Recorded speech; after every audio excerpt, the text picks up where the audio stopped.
Yeah. So thanks for joining. We're just going to go over lighting for Gmail, the setup and demo. So by all means, you can stay on mute. I'm just going to go through and how to actually install the the extension, and then go through the demo.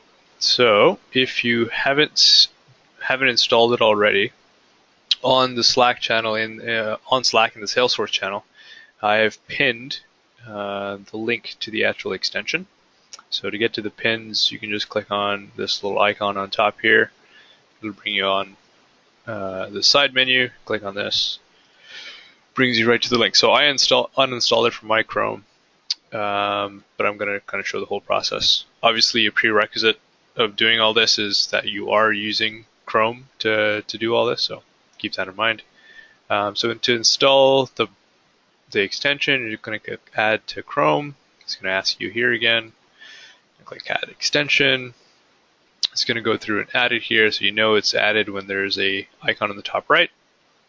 From here, you can close that window, go into your Gmail, and refresh your page.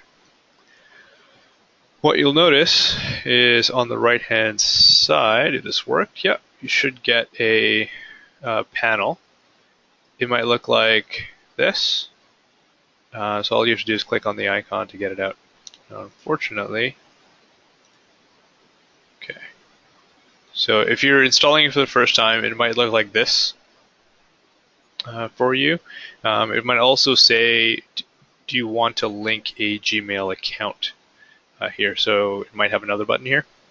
Essentially what you're going to do is you're going to click on that button, have it link to your Zello Gmail account, and then it'll ask you to log into Salesforce and link your Zello Gmail account to your Salesforce account, and then eventually you'll have to log in, and it will look like this.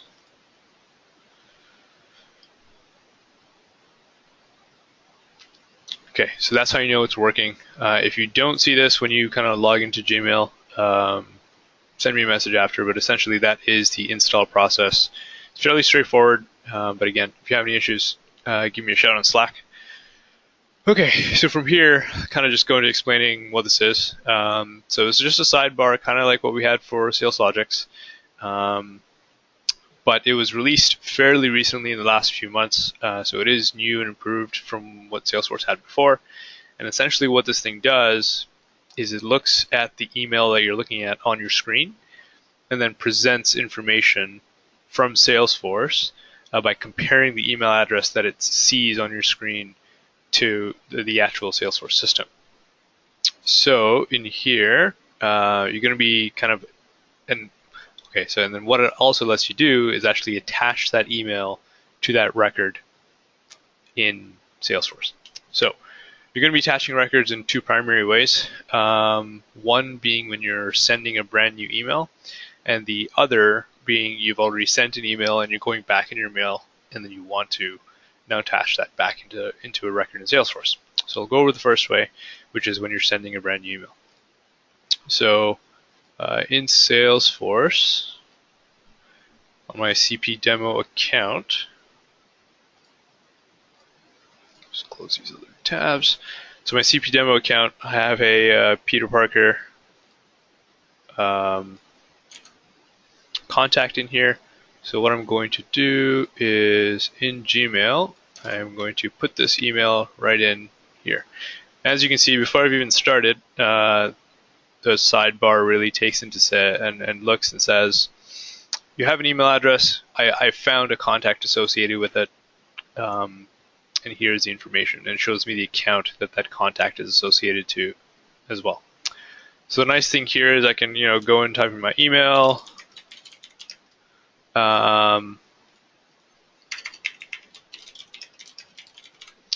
And now before sending it off, I can associate it. And the way I want to associate it is just by clicking on this upload button, if you will. And all that says is, your email will be related to the people records after you send it. So it's set to sync right now. So if I send this email off, what will happen is this will disappear. And given a few seconds, hopefully, if I go to my contact record, I should see that email that I just sent at 2:09 p.m. Hey, Carl. Yep. So you had the option there to also check off the one underneath, which was the account, so that Yep. it would be associated to the account. So, in general, we should be doing that, right? Or no? Just Yep. like So because you go ahead. yeah, so I'll get to that. So essentially, what this does, let's just do that again. So in here, it'll give me a person and an account. Naturally, if you associate an email or activity or logging a call, any activities that you are associating with a person account, so a contact or lead, or a opportunity, it just naturally bubbles up to the account. So ideally what you want to be doing is every time you're sending an email, attach it to a person, um, and then that will naturally come up to the account. But if that email is more specifically about an opportunity that you're working with, attach it to the opportunity instead of the account, because it will just again naturally come up to the account. So I can show you what that looks like. So now, like you saw, I only attached it to the contact in here. But if I go to the account and refresh my page, there's my email. So it just saves you a click from doing it. And best practice is to try to associate that email or activity with the most granular record you can, so that it can naturally just kind of come up to the account and accumulate here. So even though you didn't check off the account thing on the last page, it still shows up because you associated to the person who is associated with this account. Exactly. And what if you would have checked off? Then would it have been duplicated, or it just Nope. still would have shown up there as it's showing up now? Yeah, exactly. It still would have been shown up. The only difference is in this actual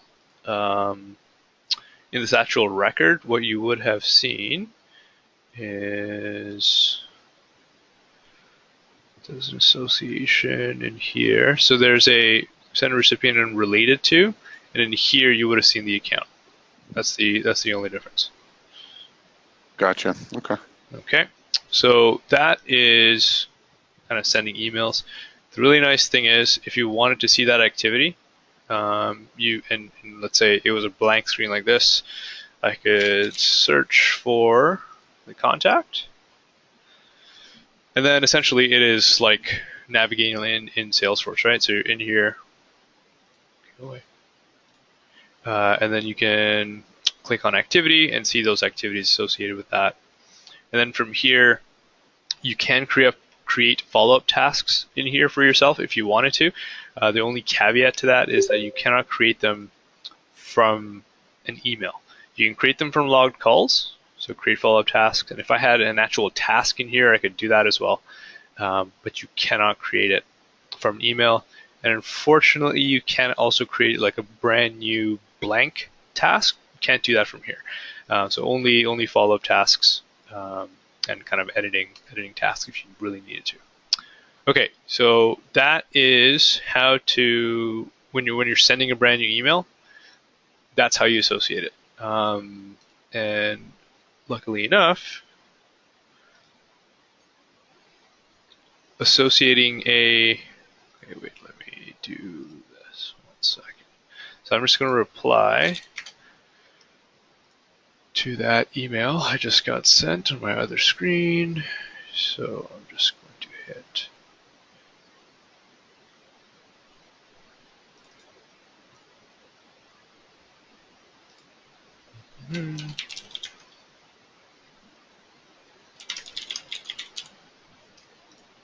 okay. So just sent that reply off. So in Gmail, I'll get a reply in here. And one thing to note here is that this sidebar looks at each individual email separately. So you'll notice that the screen flashes every time I click on the top email and the bottom email. And essentially what this is doing is it scans, depending on the active email that you're actually reading. So by active, I mean which kind of email that you're clicking on. It scans to see the email addresses in that particular email and then provides you with options for which you want to associate those emails with. So let's say you send off an initial email and you get a reply from the customer. Maybe you don't want to put in both emails. Maybe you just want to put in the customer's reply because naturally it will contain your initial thread or your initial email that you sent off. So just keep that in mind to try to reduce the amount of emails you're associating with clients, because it's going to get more and more difficult to kind of go back and look at those emails. So that's just one thing to note. But essentially, the nice thing is here is if I'm on this email now and I want to associate this after the fact, so this goes for really any email that you've already sent to your customers, right? So you can go back and say, you know what, this is really important. I want to make sure that it's in Salesforce, because if it's not in Salesforce, it doesn't exist. So what you want to do is click on that email and just click on that upload button again, and it's related. It's gone. It's ready to go. So in here in Salesforce, if I refresh my screen, I should see another reply in here, and then naturally again, it'll come up to the account. Cool. Any questions so far? I have a question, Carl. Sure. If you're sending it to different, like for example, if I'm sending it to a BOCES, a contact at a BOCES and a contact at the district level, how does it puts it in both of those accounts? Will both people show up in the sidebar there, and both accounts show up in the sidebar? Good question. Yep, just like this. So I'm composing an email with your email address in mind, and in here it will show multiple people. So it doesn't give you the granular option to say, you know, there are, let's say, 5 people on this email. I only want to sync this to 3. It doesn't let you do that. It says there are 5 people in here. Do you want to sync them to all 5? And does it sync it to the account of all 5 as well? Yes. So if there are 5 different people from 5 different accounts, it'll sync it to those 5 contacts as long as they exist in Salesforce. And then naturally it'll bubble up to their accounts that they belong to. Thank you. No problem. Okay, if there are no other questions, I can move on to events. Cool. Okay, so I'll move on to events. So events works very, very similarly, and I think this will make your lives a lot easier. So in here, essentially, you're going to be creating meetings with your clients, and then sending them out your meeting invites, right? So test meeting invite. I don't think I refreshed this. Sorry. Let's try that again. Yeah. So my sidebar is here, and again, I'm going to put my email address in, and as soon as I put it in there, it says you can relate this event to Salesforce records after saving. So what that means is you have to save your event first and then go in and relate it. So I'm going to send this here. So this is going to be, you know, your go-to meeting info, and then you're going to put in whatever, right? Just put in go-to meeting info here if there's no actual physical place. And same thing. So then I would hit save here. I'm going to send a notification. And then I can go back into the email. And again, it's going to show me the person and the account. And again, same rules apply. If you attach it to the person or the opportunity, it naturally bubbles up to the account. So I'm just going to attach it to my contact in here. Then in Salesforce, what you should see is a different activity type, which is the event. So you'll see your test meeting invite. So this also works for anything you're doing with Schedule Once, as long as it's in your Gmail. You just have to go into that that meeting invite and associate it with the person, and away it goes. And you'll notice that my emails came into my past activity, and my meeting invite is saying in next steps. So I don't know if you remember from training day, but essentially this activities tab is broken up into two sections. So next steps is anything that is yet to be completed, and past activities are all the activities that have already been completed. So if you're logging a call, obviously you've already had it and you're putting notes, that goes in there. Same thing with emails, you've already sent it, so it sits in past activities. Any events that are scheduled for the future, they will show up in your next steps section. But the nice thing is, as the time goes on, so this is on from 3:30 to 4:30, at 4:31, this event will automatically come into past events. You don't have to go in and set it to complete or done or anything. It just naturally goes in. So just keep that in mind. And the nice thing is also, like, if you go in here and change the time or the people, I think the people won't sync up properly with the time of the people. I believe you'll have to add.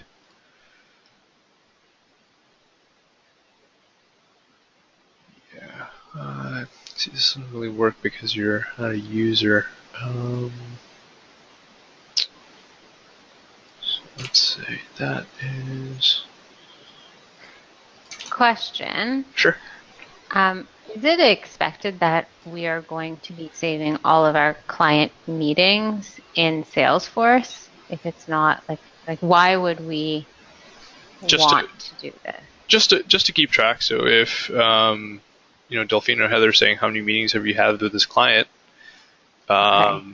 it's there. So we should be saving all of our meetings with clients into Salesforce, or just really like important ones that we want other people to be aware are happening? Yeah, so that really is a department head question. Yeah, okay. I can show you how to do it as opposed to what you're supposed to do.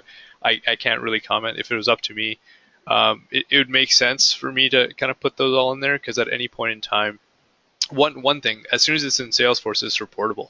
So, if Delphine and Heather come and say, show me all the activities you've had with this account, I can very easily pull that up into a report and say, look at all the meetings I've had, look at all the calls I've had, look at all the emails I've sent. It just becomes a little bit difficult when there are some in your Gmail and some in Salesforce. That's the only issue. So. Okay. The other thing is, like, any events that you have as a calendar default and a public event will sync up to Salesforce. It's just that it won't be associated with a record without you manually telling it to actually send it over to a record. So I have a calendar in here, calendar app. I don't know if all the apps have it, but if you do, you'll notice that my 3:30 to 4:30 meeting is already here. So even if I didn't put a contact in there and send it over like I did through calendar, it would still show up here. But again, it would not be associated with any person, right? So if I went to the related, it wouldn't be associated with Peter Parker since I didn't bring it over. So the other way you could do it is, since everything syncs over, that's anything that's not private that syncs over, you could go into your calendar and then go to your events and then relate the ones that you want to. Again, it's more onerous to do that, so it's much easier to just kind of go in here and associate it that way. And that is really the events. Other than that, that was the majority of the demo. The suggestion I have for everyone is try not to send emails from Salesforce. I have to talk to Anthony and see if I can actually remove this button, because we're providing an inconsistent experience for our customers, because although the signature looks very, very similar, or almost the same, except it's missing your portraits in here. The fonts in here aren't customizable. It's a little more difficult to use, and it's not so configurable from my end either. So I'm going to see if I can get this removed and have it so you're only sending emails from Gmail that are like kind of one-on-one communications that you're doing for everything else anyway. Then the only emails you can possibly send from Salesforce would be the list emails or the mass emails, which you can go through in another webinar. But that could be managed separately. So I have to talk to a few people to see if that's viable or if we want to continue with this. But my recommendation would be to send everything from Gmail. So the experience for the clients are the same. Your workflows stay the same in terms of ease of use and stuff. So then just sending over the important things to Salesforce would be easy. Hey, Carl, I got to run to a 2:30 meeting. Can you, in 1 minute or less, just very quickly show how to do a quick mail merge? Just like, let's say there's let's say those two contacts are Allison Abbott and Peter Parker. You want to send them an email from here. Can you do a quick mail merge, or how does that work? Yeah, it's not from here. You would do it. You can pick templates from here and do that, but it wouldn't be from here. That's sending it through Salesforce again, right? Sending it through Salesforce, yeah. And in this, if you compose, you can see their email templates in here. And these are Salesforce email templates that you can pull in. So again, you don't have to keep templates on both sides.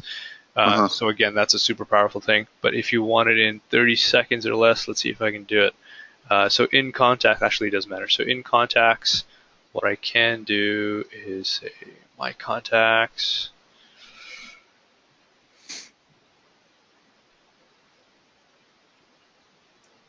Okay, and then let's say these are the three contacts that I want to send my list email to. So essentially, there's a feature in here called Send List Email, and this is essentially mail merge. So you could pick and I showed Maggie this a little while ago, but you would select your template. Now this is in Salesforce, though, right? This is in Salesforce, yeah. So this is the only thing you would be able to do.